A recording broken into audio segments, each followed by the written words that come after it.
Geocachomaniacs.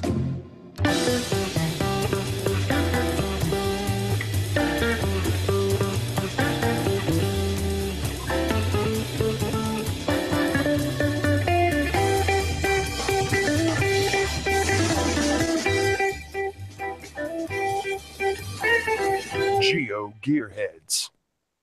Welcome to episode 308 of the GeoGearHeads. Tonight we're talking about geocaching Australia. I am Chris of the Northwest, separate from the Northwest Territories, but we'll talk about that.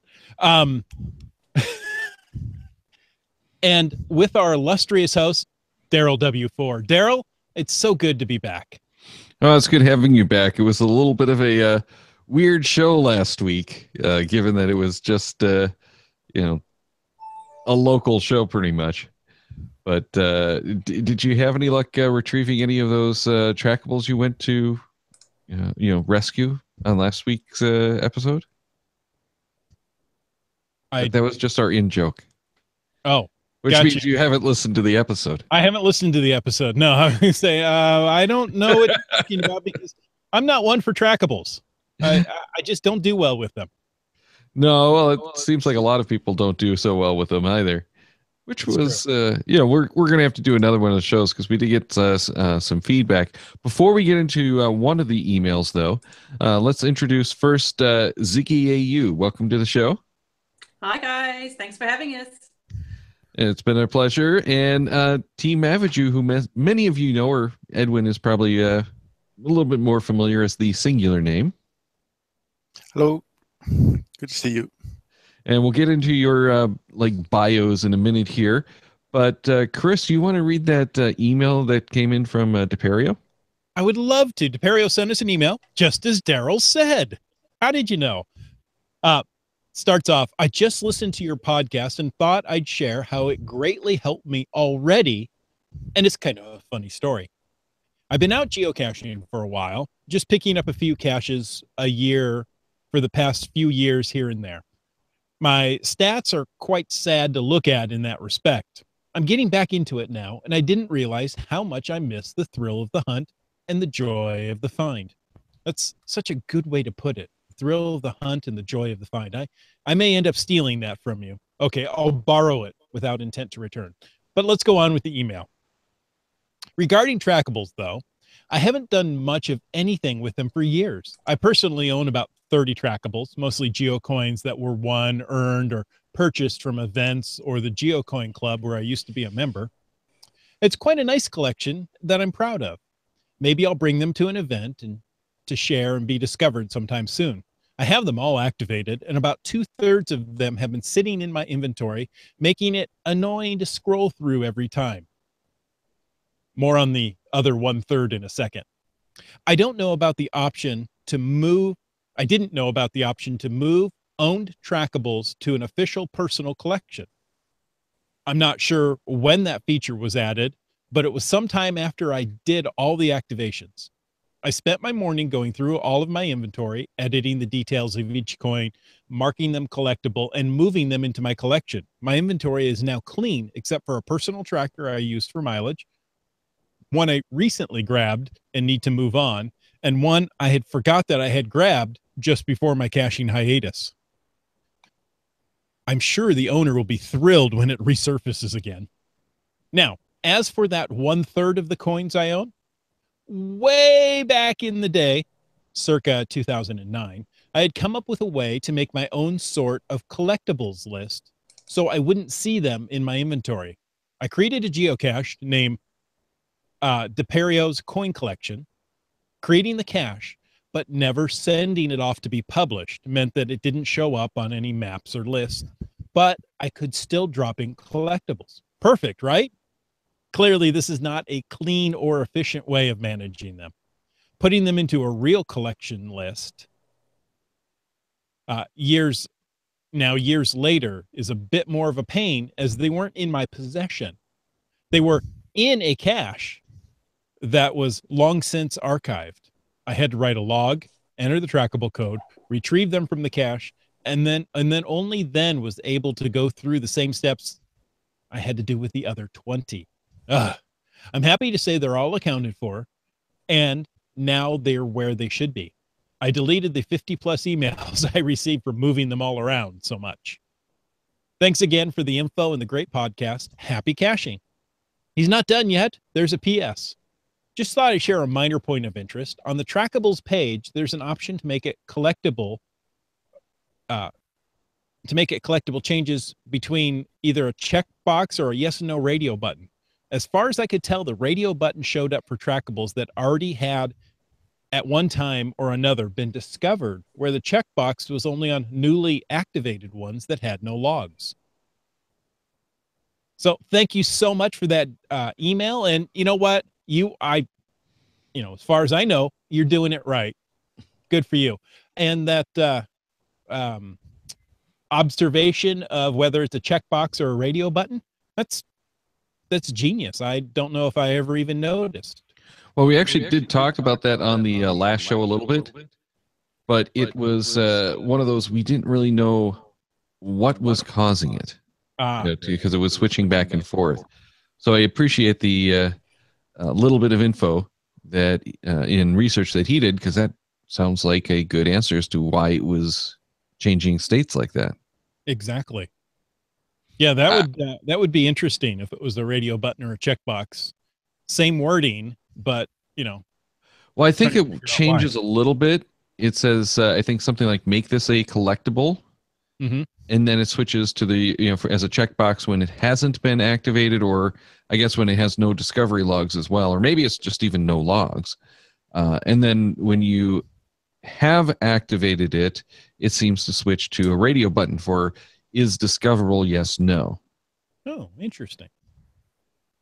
So I don't totally get what's happening there, but I think it's a matter of the programming on their back end, whatever they were doing, because this goes way back. It was before they had done a lot of their back end stuff.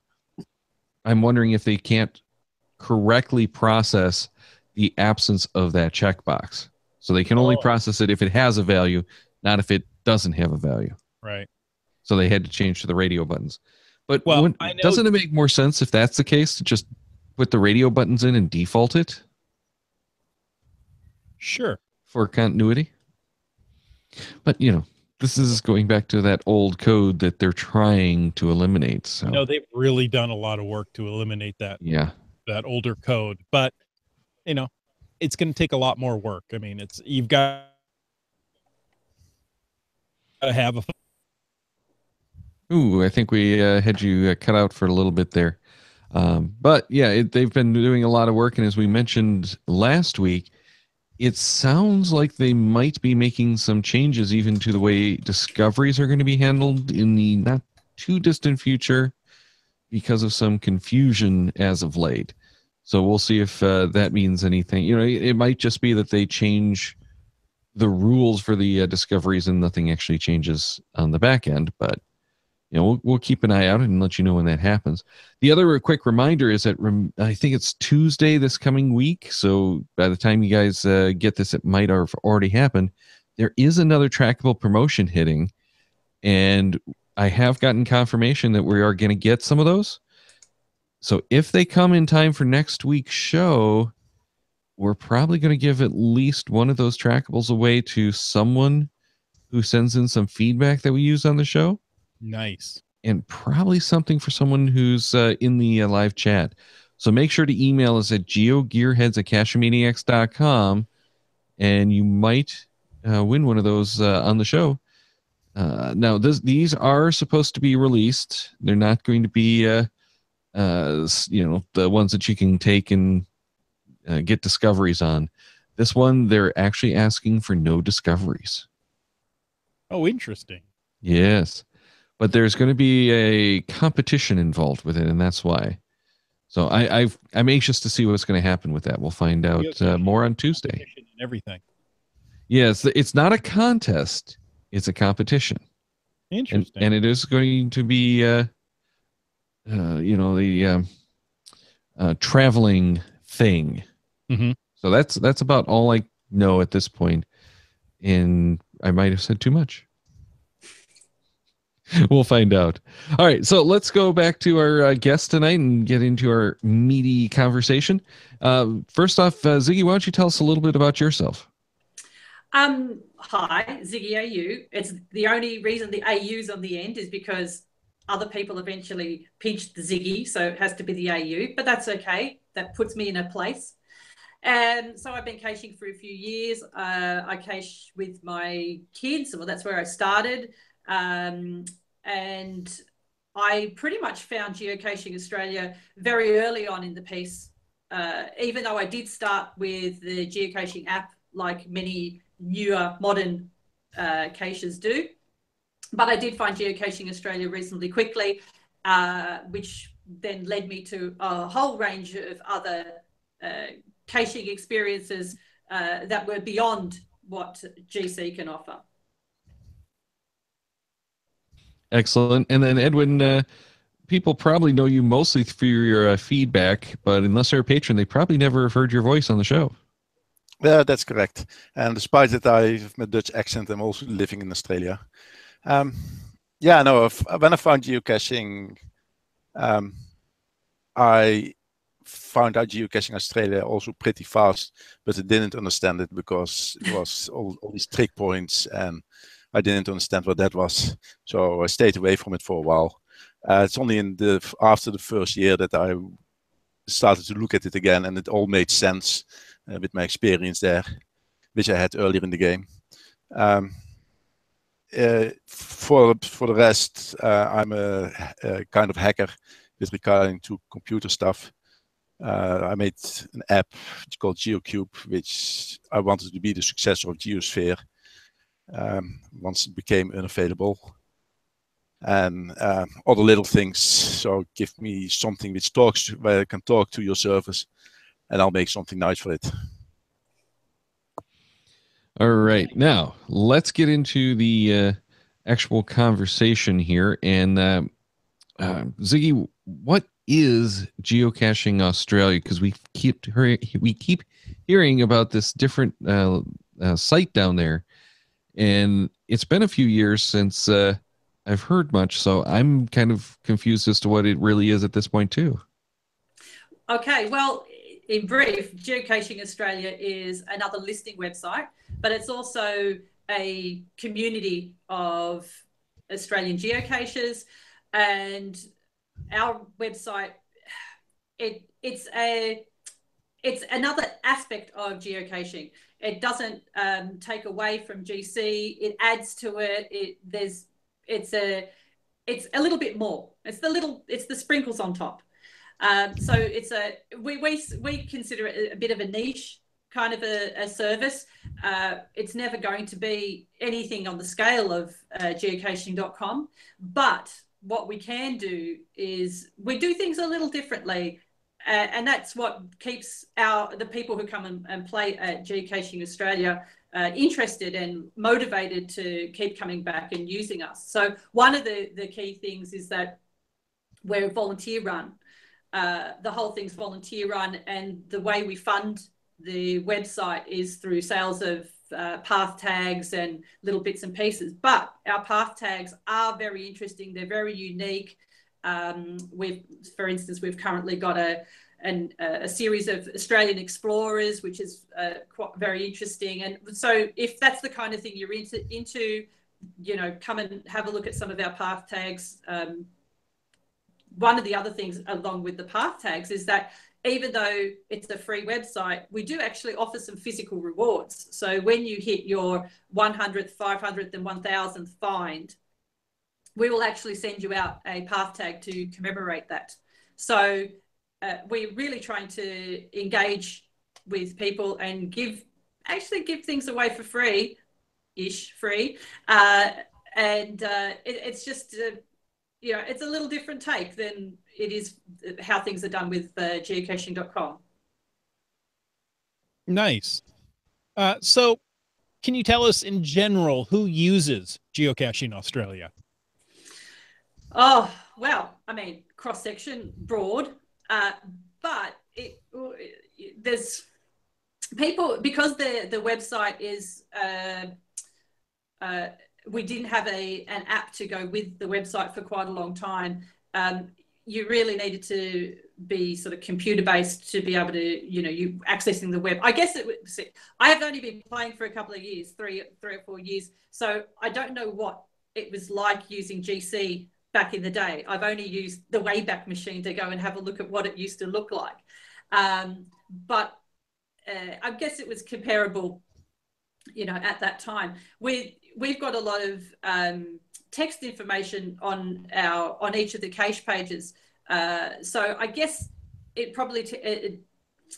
probably, I'd say there's, older players, people who've been around for a while, but we do get a lot of new players in who come and play our games, which I'll talk about in a minute.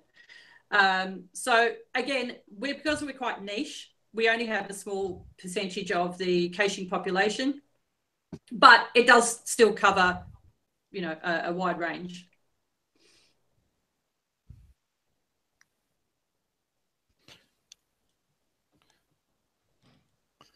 All right. So what are some of the differences and similarities to geocaching.com? Well, Daryl, I'm glad you asked. So with GC, there's a lot of people get a little frustrated when they can't place new virtuals, for instance, and even the idea of movables. We've got a couple of movables that have caused all sorts of problems through the GC website in the previous few months down here in Australia. But at Geocaching Australia, anyone can place a virtual, anyone can place movables. In fact, we encourage movables, and we have a movable game. We often have movable games that run and encourage people to list more movables and move them on. So with these new release of virtuals that GC have just done, we were sort of looking back going, well, we've got virtuals all the time. We can put virtuals anytime we like. And so, for instance, this is something that Edwin can comment on. He's put in a couple of nice series of virtuals. One of them's the engineering markers, and another one is all the lighthouses in Australia. So he set those up, and then the best thing is it covers the whole country, all those series. Did you want to tell them about the markers, Edwin? Sure. Engineering Australia, which is an organization in Australia which, like the IEEE, but then for builders, etc., they have historical engineering markers, and these markers, they're placed at buildings and objects of historical significance. So, for example, you have the certain bridges which were the first one built. The big dams, which were the first in their designs, buildings, etc. So they gave the plaques on it and saying this is from historical significance. So I've got my hands on a list of where they all are. So I made about 200 virtual caches everywhere through the country, in cities, in the rural areas, in the faraway areas. So people go there and they see the magnificent objects, and they see the marker, and they made a photo of them, and then they can log it. It's to teach people because if it's a series, people know from what to expect. Am I interested in it or not? It's the same as with the Lighthouse series. I've got my hands on a list of all lighthouses in Australia, their exact locations. So it's also about 150 of them. It's all over Australia, and it teaches you a lot of what has happened in the areas. And the last series I did was early this year, was all the cathedrals in Australia. So while the lighthouses were all on the border with the sea, and often in remote areas, the cathedrals are always in big towns, so it's to compensate it a little. And you get about 10 to 15 finds a week of that in total. So people know what to expect if you do a series. They know from, am I interested in this, yes or no. So that's why I do these huge series. Nice. Now, these are virtuals, correct, that make up the series? Yes, Yes, that's right. so So, it's yeah. an object which is described. So, for example, for the historical engineering markers, you have to find a marker and make a photo of yourself with it. With the lighthouse, you have to make a photo of yourself with the lighthouse. The official statement is you can log it if you make a photo of yourself with yourself or your GPS with the lighthouse. Some people say, "From I don't want myself in it." I honestly don't care too much about whether they put a photo in them or not. It's just for me, from saying, from I brought you to this place, you've enjoyed it, or you've learned something from it, and that's the most important thing. So it So- basically works the way that virtuals do on geocaching.com, which is there's no codes or anything that you'd have to enter. It's just you have to contact the owner and prove that you were actually there. Yes. Well, there is another sort of virtual that are history caches. History caches that are like it's the same method as with Earth caches, where you have to answer a couple of questions about the things you're seeing. So the history caches, you have to answer a couple of questions. The history about from the object you're seeing and the corresponding text with it to confirm that you're there. Unlike with Earth caches in the past, it was from you have to send the answers to the cache owner and he will say from yes or no on it. These ones you can just fill in the questions on the website and you can get the right answer for it. And if you have all the right answers, then you can log it. So it's that automated stuff. So that leads me on to some of the different cache types that we have at Geocaching Australia. So one of them is this history cache, which is a really interesting way to make sure that the person's there, but not necessarily have to involve the CEO in that whole process. So you get the code and it's all automated, which is really nice.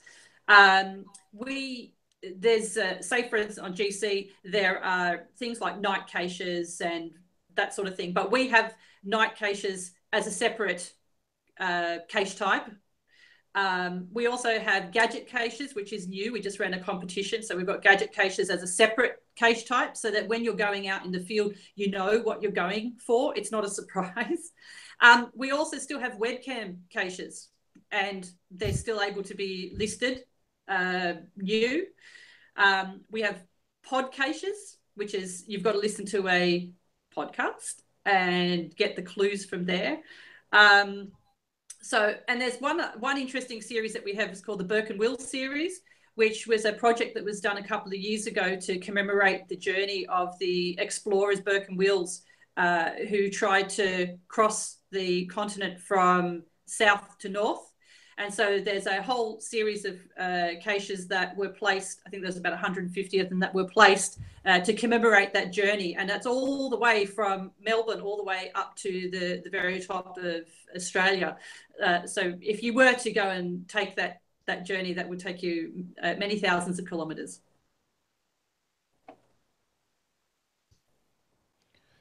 Cool. Now, you did mention, of course, that you do have the virtual still, which is a favorite.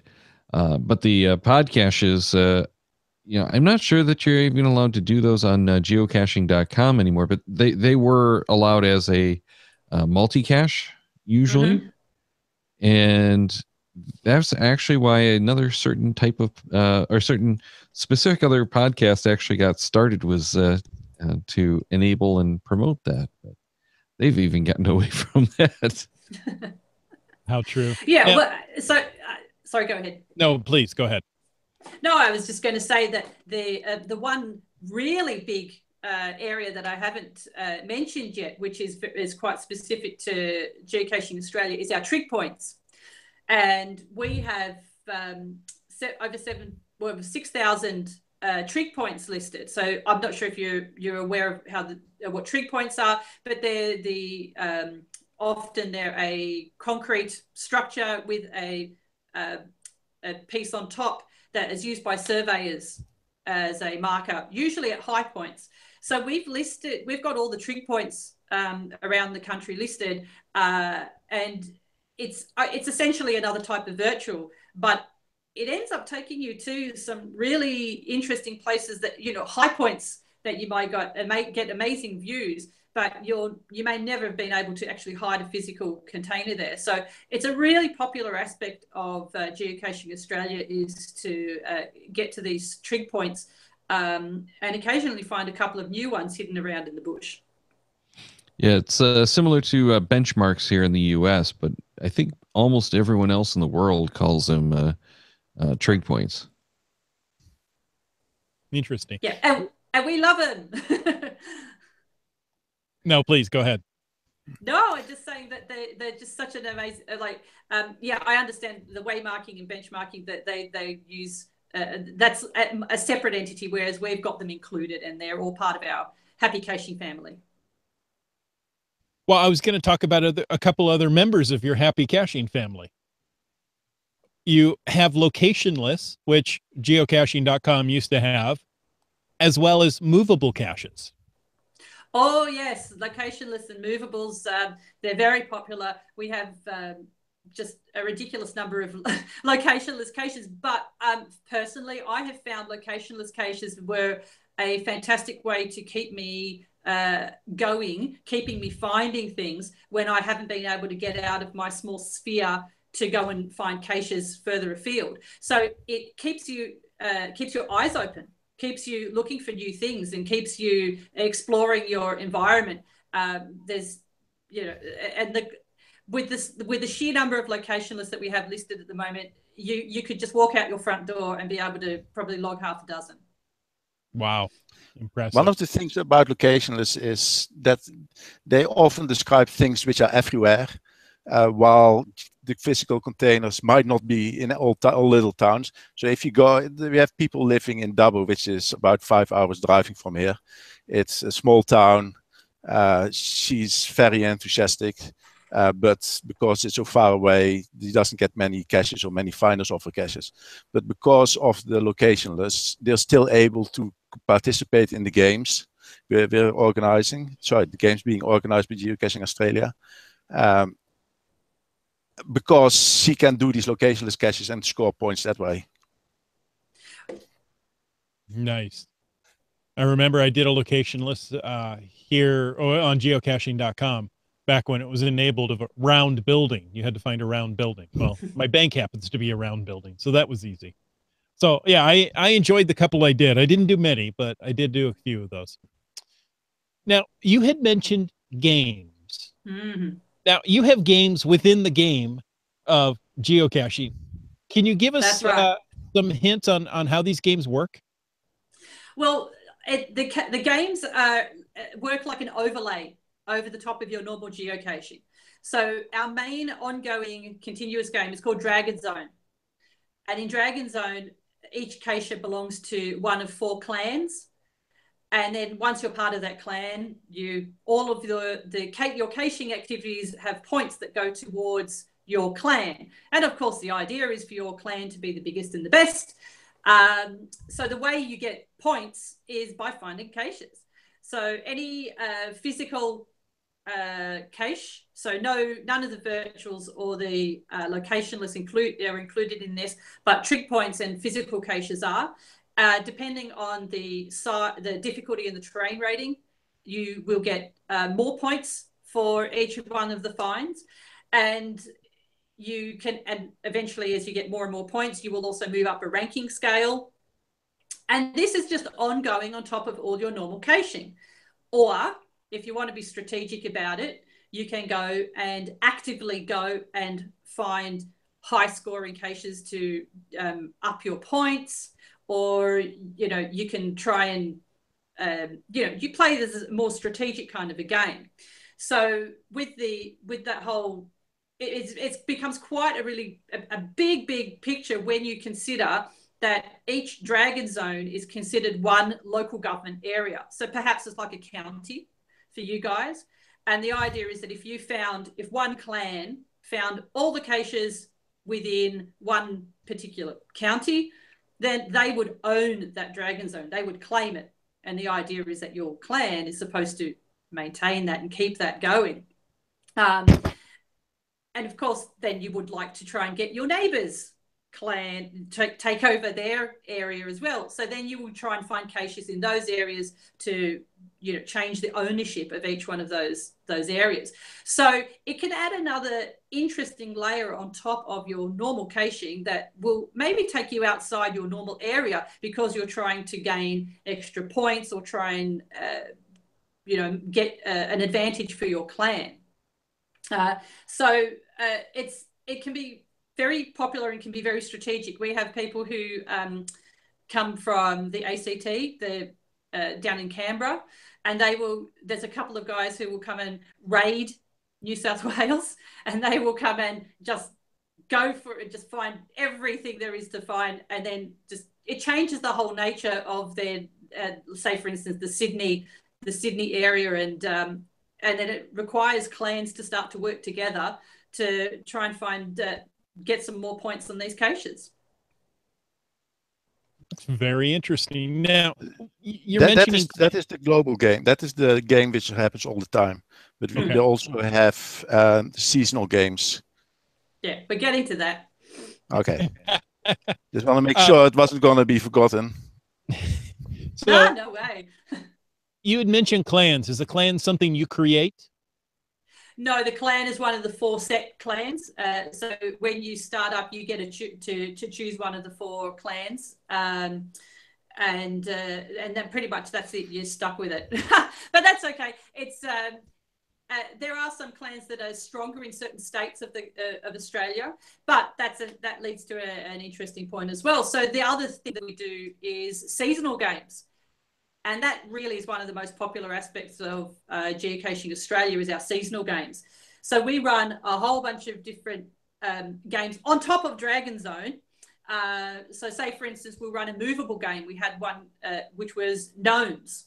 So everyone would release gnomes out into the wild. And the idea was to have a race, see which gnomes could travel the furthest distance, take the most number of steps, that sort of thing. So you have a small window in which you have the gnome race, for instance, and then you know, you get a lot of action on the movables, on your movable gnomes. Another one that's we do every couple of years, you'll understand why, it's called Geosports. And Geosports runs in conjunction with another very big international sporting competition.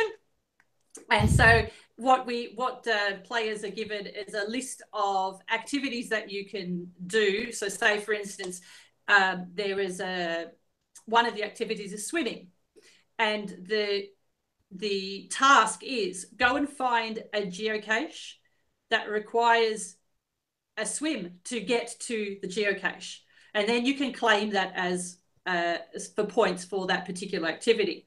The trickiest part about the Geosports game is that there is a target figure that you need to reach. Mm. You can't go over it and you can't go under it. So therefore, there's an enormous amount of strategy in play to try and get to the target figure by finding the right combination of caches. And of course, if you only claim once, you can only get those points once. Then you use the strategy to try and work out exactly which cache to find that will get you up to that mark. So there's a lot of strategy involved and a lot of getting you outside your comfort zone and getting you outside your normal caching little spheres. Nice. You run more. I see a summer scavenger series.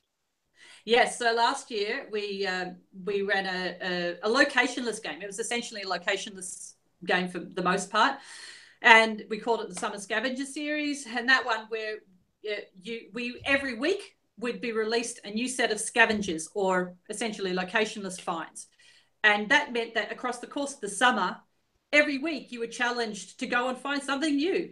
And because you didn't have to go and find a physical item, it gave people who are not close to a lot of physical caches the opportunity to find the locationless and still be participating in the game, which leads us to this summer's game, which is called States of the Nation. So in Australia, we play one of the major football codes is called Rugby League, and we have something called the State of Origin between New South Wales and Queensland. So this is just expanding, where we're now asking everybody in each state to play the game and get points. Rather than for a clan, you're trying to win for your state. And I'm sure it is like that with you guys, whichever state you're in, you think you're the best state, of course. Of course. We have fewer states to choose from, but this is the idea of the game. It's going to be a similar kind of locationless based game where each week you're going to get some new location lists that you have to go and find. Of course, you can find physical ones as well, and your points will go towards your state. Now, obviously, you can probably imagine that a state like New South Wales, which is our largest populated state, is going to have more caches in it, but the way that the game is balanced so that everybody gets a fair go, and it's not based purely on cache numbers. That's actually fairly balanced out. Nice. Yeah, it sounds like it's. Yeah, I was gonna say it sounds like it's a good way to kind of motivate people to become involved with the Geocaching Australia listing service as well. You probably get people outdoors a little bit more often too, because especially in the summers down there, from what I understand, it's been kind of nasty weather for caching the last couple of years. Well, you say nasty, but we look at your photos of you guys in knee-deep snow and we go, what are you crazy people doing? So we're going, beauty, summer, let's go. It doesn't matter if it's 40 degrees, we're out there. But say, for instance, one of the winners of one of our the last Geosports, he had put together a spreadsheet so that he would calculate all of the possible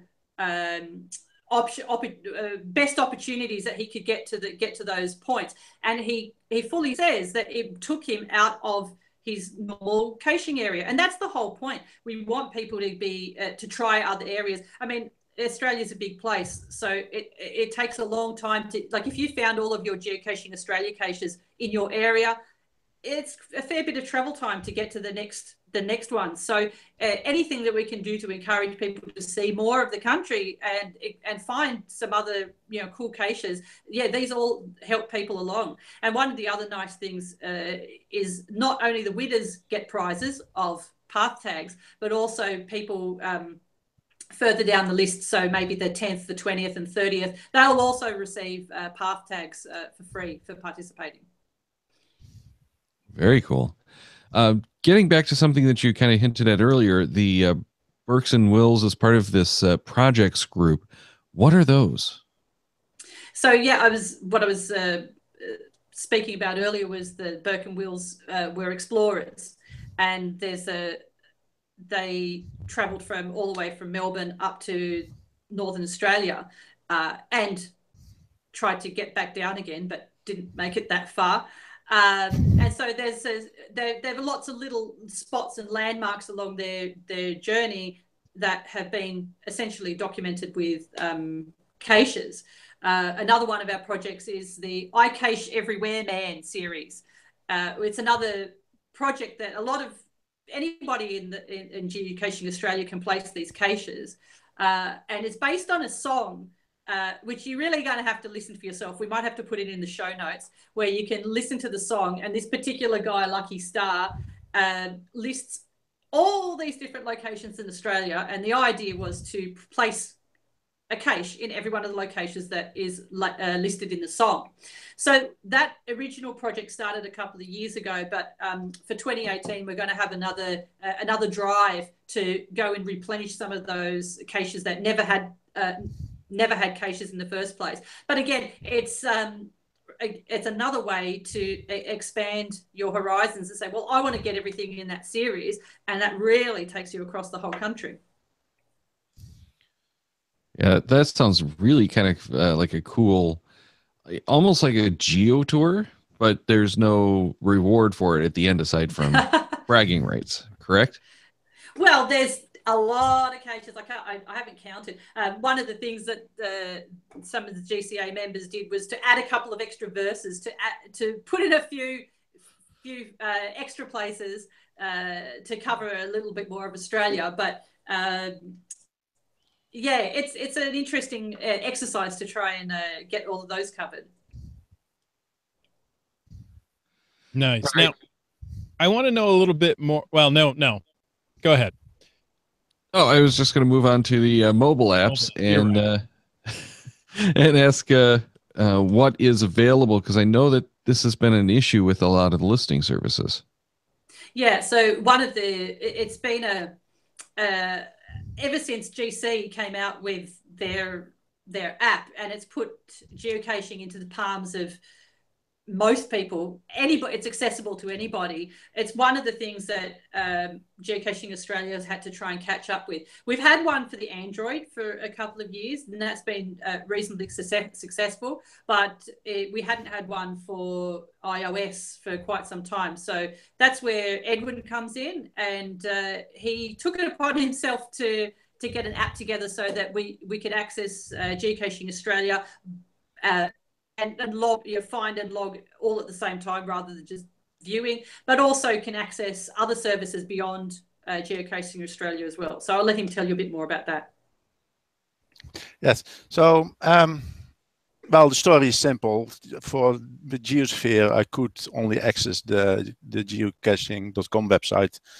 While when I was in the field, I also wanted to see what's happening in the other listing services. So I made an app which you can import, which you can import caches from multiple listing services. So it supports the live API. It does do something like CGO does do, from just getting the information from the website and placing them as such. It uses the Geocaching Australia API. It uses the open caching API. So whenever you're out and you want to see from, is there something here in the area, you have all the information in one app from the different listing services. And it started with from I don't have the right information for Geocaching Australia when I'm somewhere. I want to have this in one app, so that's why I made the app for it. Cool. And these are both free apps, as I understand, both the Android and the GeoCube. Yes, the one from Amtrax is free, as in you can download it for free. GeoCube is free, as in from you can download it and you can get the source and make your own version of it. Ooh, open source, even cooler. But they both do talk directly to Geocaching Australia, so that you get that live experience like you do with the. Yes, you can do the queries on it. You can do you can populate your map. You can download. You can log them live. That's all via the Geocaching Australia API. Nice. It's nice to see that they've got the API to make it easier. We should probably move on, though, because we're getting a little bit long in this episode. I do understand that you've done some stuff with Geocaching Australia for charity, though. Yeah, one of the earliest caches that we have was there was a tsunami in 2004 near some of our nearest neighbours, and one of the things they did back in the day was to raise money through a cache. What was interesting was that we included that as a locationless cache for the summer series last year, and we were able to raise a little bit more money on top of that. So it was a really nice to do, a really nice thing to add on top of your caching experience, where people were able to, say you're finding a cache, but do that through a donation to the Red Cross. So that was a really nice bonus to have for having a locationless. Nice. Now, you mentioned you're in New South Wales. Yes. And there's a geocaching association, correct, in New South Wales? That's right. It's Geocaching NSW, or New South Wales. Can you tell us a little bit about that? Sure. So Geocaching New South Wales was started by a guy named Darren Osborne in 2009. And the whole objective was to have a way to have some kind of constructive dialogue with National Parks and Wildlife Service.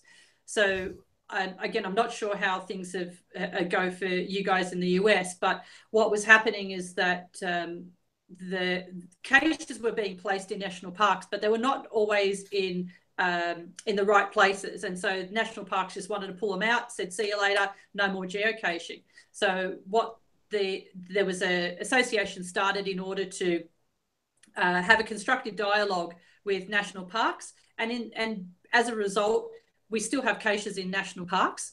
And there is a process, and national parks even have guidelines for geocaches. So since 2009, we've been able to work together to make sure that we can still have caches in really unique and beautiful locations, but doing it in a way that is conscious of the flora and fauna and the native, any kind of, Aboriginal sacred areas, so that we're not trampling on, anything like that. So it's worked out really well as far as the New South Wales Association's gone.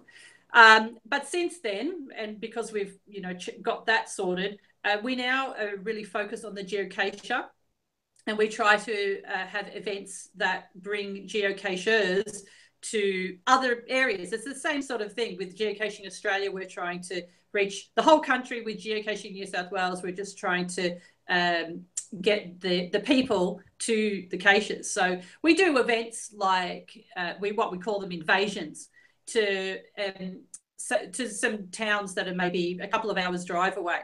And what that does is that helps the local caching community. We support them as best as we can by bringing in a whole bunch of new finders, and it expands everyone's horizons and gets people to see other parts of New South Wales.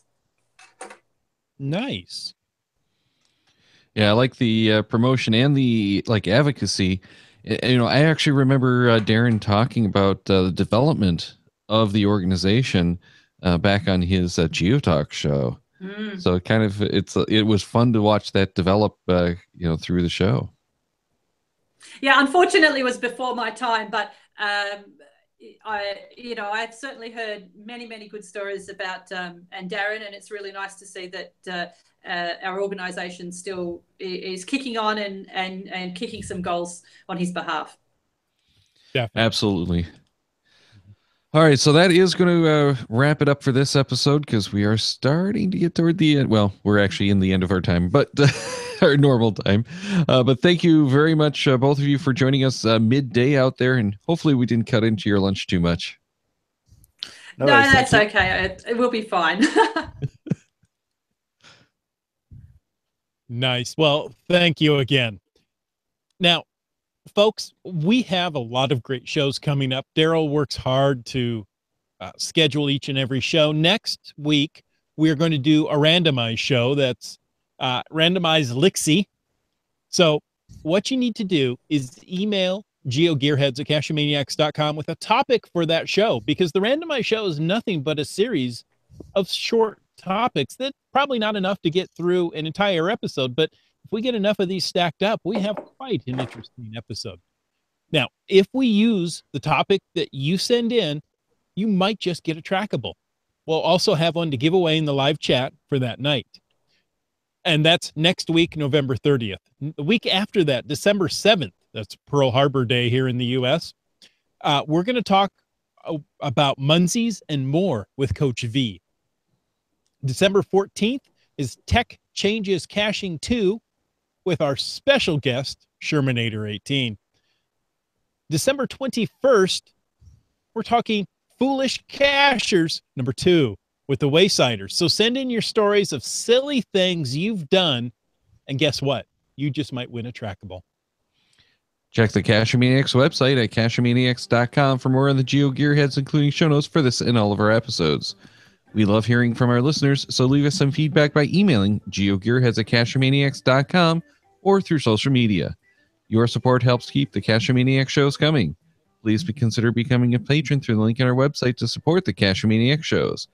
GeoGearHeads is produced by Chris Huffenauer and Daryl Wanberg, This show is copyright 2017 by Daryl Weinberg. All rights reserved.